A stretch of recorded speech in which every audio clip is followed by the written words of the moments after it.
I'm DW Hits with Fedor Press. I'm here with author M. Drewery, and today we are here to find out all about him and his writing and his work. Uh, Tell me, how are you doing today? Tell me about you as an author. I'm doing very well, thank you. Well, me as an author, um, I kind of started writing when I was 14, and I guess I kind of got into writing a bit differently to how most authors do. In that, I had my favorite authors, and I was constantly rereading them, like Mallory Blackman or Terry Pratchett, R.L. Stein, that those kind of authors, and and at some point, I realized that it takes a bit too long for them to get out my favorite stories. It was, there's writers take a bit of time to get their books out, and it was too long for me. So I thought, oh, I'm gonna start writing my own stuff to sort of plug that gap between my favorite, waiting for my favorite authors to bring out the next book in a series or just the next sort of independent book that they're doing. And gradually over time that sort of morphed into I wanted to do this long term. I wanted to do this 24/7 because I just enjoyed doing it so much. The sort of passion for writing stories that I could then go and read. I really wanted to read like what I loved Mhm. about my favorite authors, and so I tried to write like that. And then eventually I thought I could I wanted to do this long term. um, there was an Australian author I read called Matthew Riley, and his books were real sort of like page turners. They're like action adventure films on page, and that was the inspiration. After reading those books, I thought, okay, that's what I kind of want to write, and I, I was just inspired by that, and I've managed to finish my first book. Um, it was an adventure about a guy getting abducted by aliens, and I managed to finish that in my late teenage years. And from then on, I just had more stories come to me, and I almost feel it's an impulsion, it's a compulsion at this point that I just have to write them now. That's wonderful. It's amazing how that happens, and you just get the drive, and I love that idea. What's the saying? Write the story that you want to read, and Exactly. that's right along those lines. So, what about what kind of genres and themes do you like to write about? Well, I've always liked science fiction and fantasy, so those are the genres I've stuck to the most. I do like a good action adventure, sort of like like a spy sort of ish sort of genre as well. Um, but I've mainly stuck to fantasy and sci-fi. What I like about those genres in particular is just how big you can go. They can be somewhat endless in their scope, and I'm thinking more of like the Lord of the Rings, sort of the massive world where lots can happen in it, or the Discworld from Terry Pratchett. This place where you can have so many different stories going on, and also genres within the fantasy genre in that instance, and things like Star Trek and Star Wars.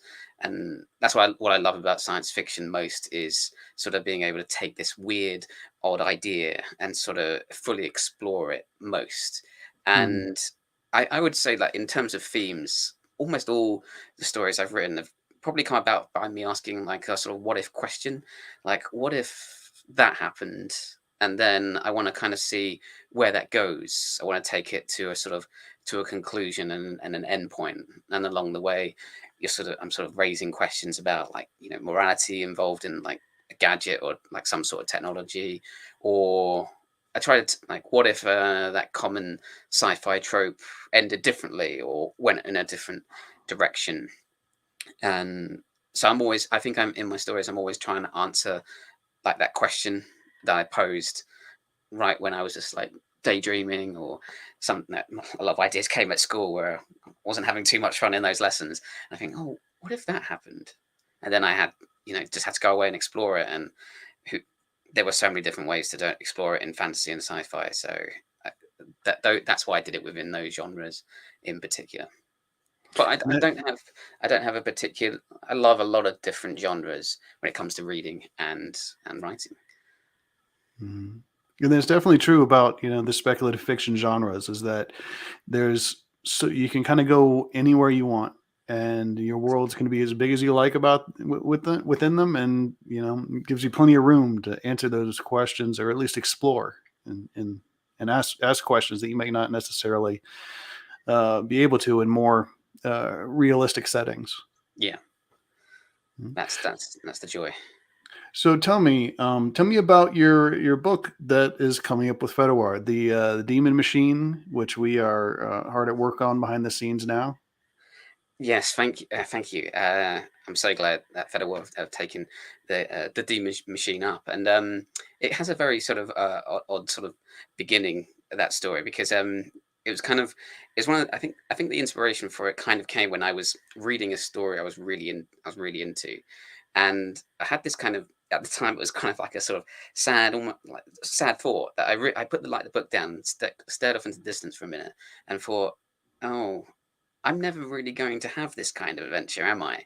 And like, I kind of, a lot of us live that normal 9 to 5 sort of routine at work. You come home, you chill in the afternoon, in the evening, um, but I'm always spending that chilling time reading a story about someone who goes off into space, or has to take some artifact to a volcano and kill the Dark Lord, or whatever it is, and I had this really sort of, oh, it's never going to be me, is it? I'm never going to get abducted by aliens and get taken off into a massive giant space adventure.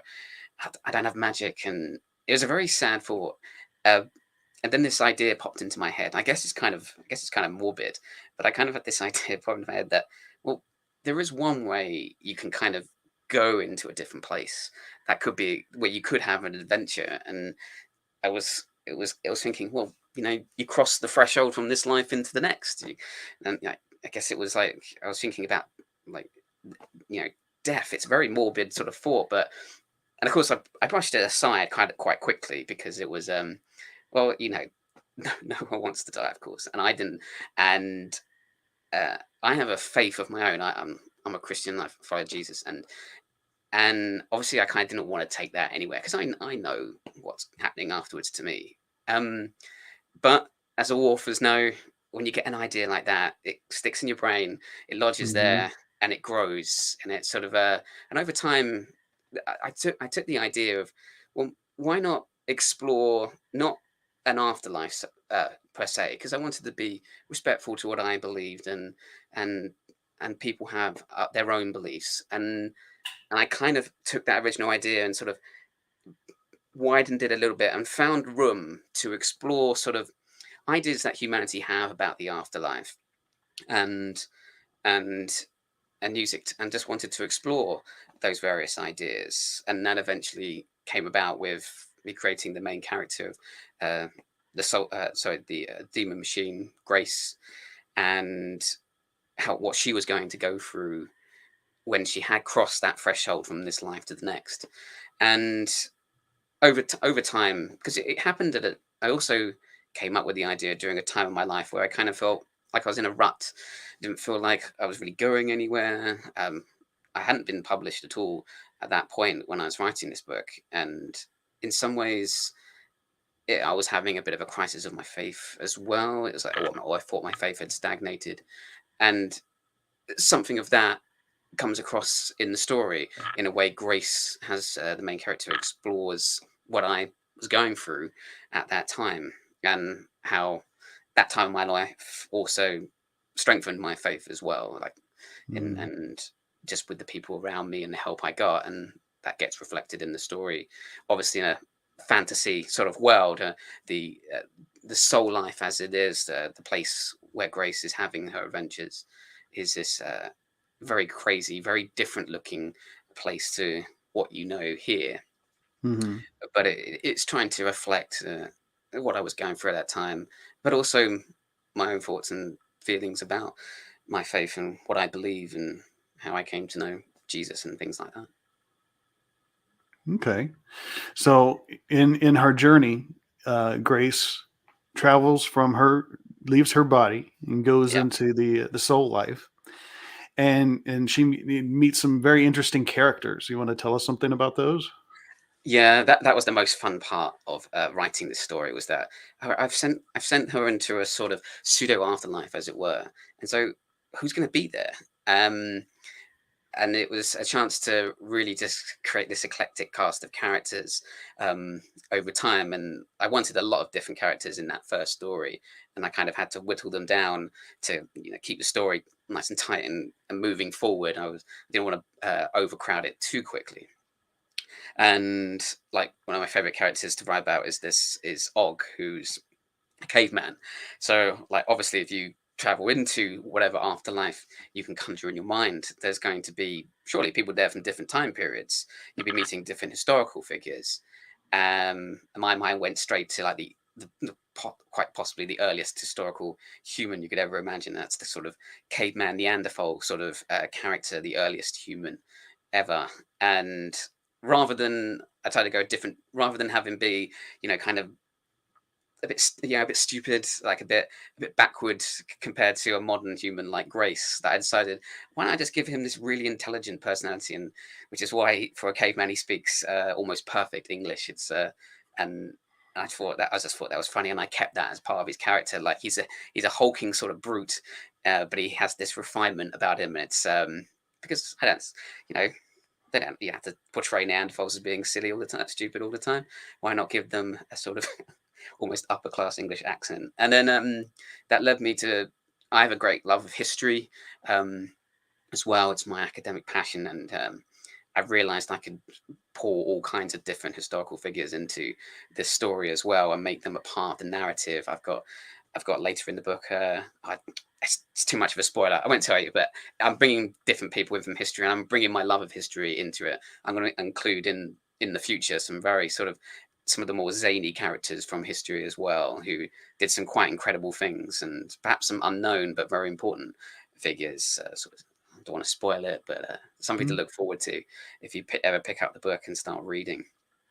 And but like Grace herself is going on a journey of through this story of wondering, does she want to stay here in this soul life? That's a key thing for her to explore and to question and think about.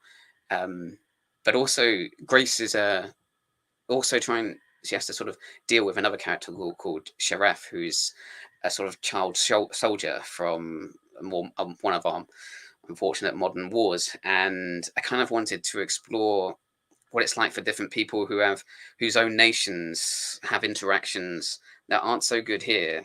How does that go over into another world where they're all thrown together because of this is where we all go afterwards? So it's been it's been a challenge, but it's been interesting to sort of try and make that dynamic work between all those different characters.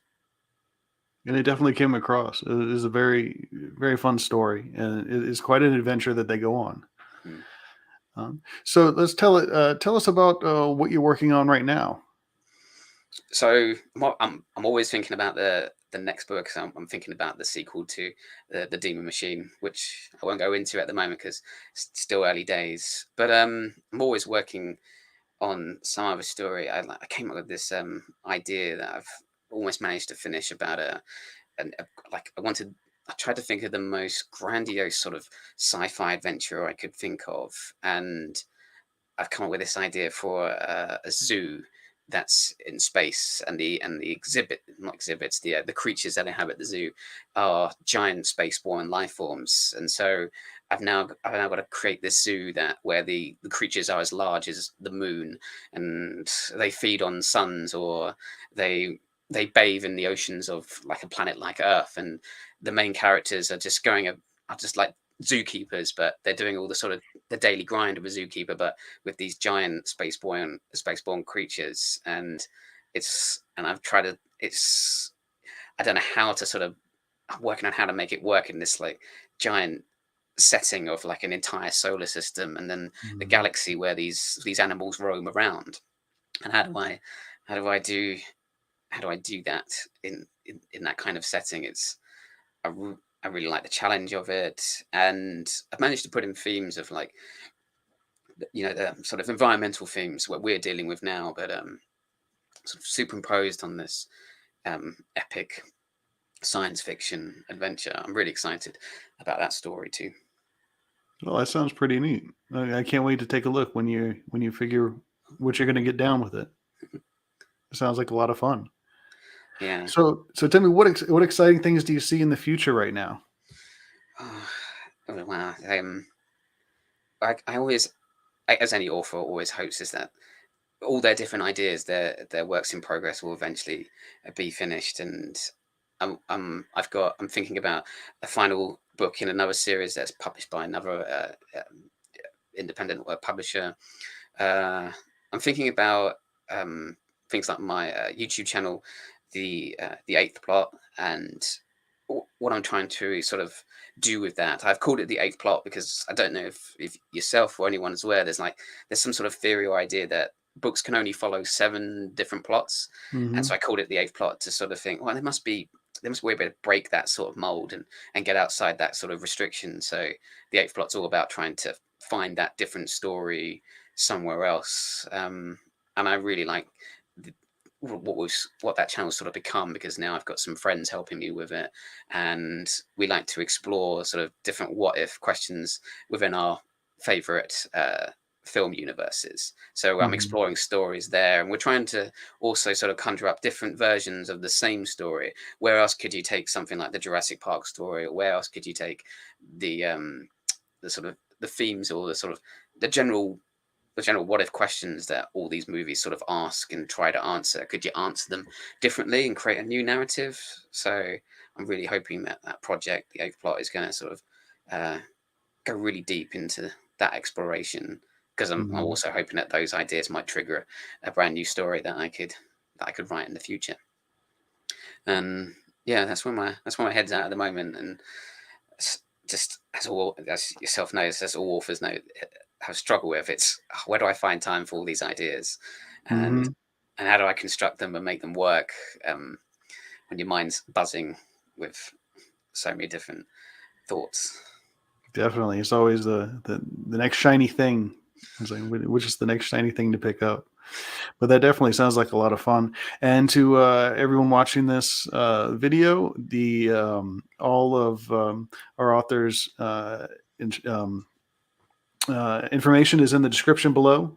So if you want to check out his YouTube channel as well as his website and his um, um, all that information is down there. As well, I'm sorry, the YouTube and the your broadcast, your podcast, all that information is in the information below. So tell me, what other works do you have out there that you'd like to tell us about? Oh, I've got I hope you don't mind me sharing it. Stolen Futures is the other sort of series that I have published. Hold it up one more time for us. Sorry, I've also I just got want to like make sure the we get a sequels as good well. view of it.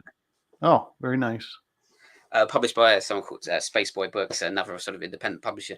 Um, Mhm. that story was that started from a very a weird what if question I had once when I was watching the film 2012.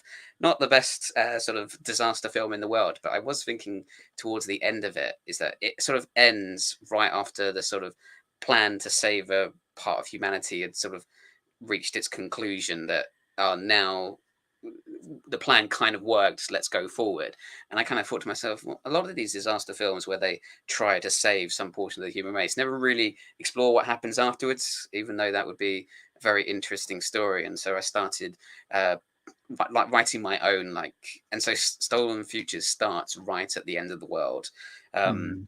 this giant cataclysm is happening, and it couldn't be stopped. But a plan was put in place to save, a portion of the human race who would carry on our legacy on a giant spaceship out to find a new homeworld. And it morphed over time, as all stories do. But it's still an exploration of like, what do you do next when you're part of a group of humans who have to try and rebuild and think about, well, how does humanity continue after that event? And there's Mhm. also a bit of like the ins and outs, like the sort of technical detail to how that will work too. So I've written 3 books in that story, and I'm working on the 4th and final book, hopefully published later, either this year or next year. It depends, of course, if I can finish it. But we're reaching an epic conclusion to this story as well. and Callum Tasker, the main character, has some pretty big decisions to make in the fourth book, because it's also an exploration of does humanity deserve to survive? It's like that question is kind of reflecting everything that's going on right now, where we're still, like, we know we're making mistakes, and we're we're not doing very good with the world that we have in our charge, and it's just and it's kind of, I'm trying to explore that question a bit more in Stolen Futures. As I said, like, disaster films, or sometimes always have they sometimes have a plan to save some part of humanity, but what would that be like afterwards? And so there's so much to pull together as well. So it's but I'm looking forward to writing it in with all the stories I write. There's almost always a few scenes that I really want to get to, and you have to build up everything around that for it all to pay off. So I'm working on that. I've also got another book. This is a very interesting project I started. It's called Half Human, and it was an old story of mine which I never really found a place for. But my day job is I'm a school librarian, and so what I did to sort of encourage young minds to start writing and hopefully reading a bit more was to sort of give them a chance to take this story, pick it apart, edit it, correct me on some things they think aren't working, and eventually we all pulled it together and self-published as a proper book, Half Human. So that's like it was a writing project that we're writing the sequel now. I help them. I write it all out, and it's like a very sort of skeletal draft structure, and then they bring their thoughts and feelings into it, and they want to build, they want to change, they want to take the universe in a different direction to how I intended. But that's good because that's encouraging them to think creatively, and it's paid off because a number of students have now had the idea to write little sequels or prequels to the main story we're trying to write, but also do their own stories. So it's been an interesting sort of project to do. It's self-published, but it's not out there, so to speak. But it's very encouraging that some of the students at the school have taken the project on, and they even want to do things like write like the wiki for the universe and just create all kinds of things for this alien world that we've created in Half Human. So, and it's a good like project for any author to sort of do if they want to get some real good feedback. It's in some ways, if they take a book to a school, if they have any connections to any sort of students, it's a good way to sort of find like what your target audience really think about it, by having loads of teenagers read this. I've managed to understand where it was falling, where the story didn't work, and where it needs to be changed. So that's a project that's ongoing as well. So Stolen Futures and Half Human are two other stories that are getting worked on right now. Oh, that's very neat. And I definitely hear what you mean. For my middle grade books, I always bounce those ideas off my kids. What do you think about this? And what do you think about, for one of my books, the kids even named my main characters, and give me some interesting tips here and there. Were they harsh critics, or they were respectful? No, they were pretty easy on me. They also were really good helping me pick out the voice narrator for the audiobook. Because it's market research, right? Which voice sounds good to a kid's ears. Yeah, it's true. Yeah, I don't really think that they consider that, but yes, if it sounds right, then they get drawn into the story just as much as the plot that draws people in. Definitely. So, like I mentioned before, we have all of your contact information down in the description below. What's the best way out of all that stuff for potential readers or other authors to get in touch with you?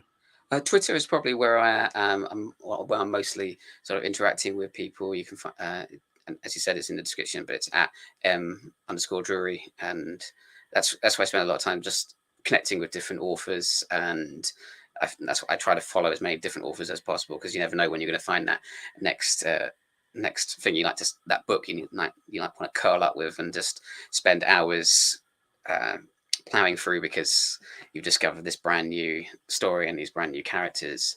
You can find me on YouTube as well. The Eighth Plot is my YouTube channel. I'm on there quite a bit. I do have a TikTok as well. I think that's in the description as Definitely, well. that one's there as well. I try to do some funny things on there if I can. One of the things when I started my new job as a librarian, to try and get with my students a bit more, they got me into Minecraft, and now I've realised how great Minecraft is for just building things from my stories as a way to sort of bring people into the world a bit more. Like I've even built the giant spaceship that's in Stolen Futures, and in the future I'll be building parts of what happens in the Daemon Machine as well. So I like to sort of include those builds in what I'm saying on TikTok and what I'm doing and on YouTube. So that's where you can find me, or my website, www.mdrewery.co.uk, and you won't just find things about the Daemon Machine on there. There's links to all other kind of books and where you can find them, and some short stories I've written, and like expanding on the universe of Stolen Futures, and eventually with Federal Wars collaboration, of course, some more sort of material on the Daemon Machine to flesh out the universe and the characters in the world a bit more. Fantastic. Well, thank you so much for joining us today. Thank you for having me. All right. And everyone out there, I encourage you to click those links below and go and check out those websites and social media locations, and look out for the book, which will be coming out later on. All right. And have a great night. Thank you, everyone. Goodbye. Thanks, Dustin.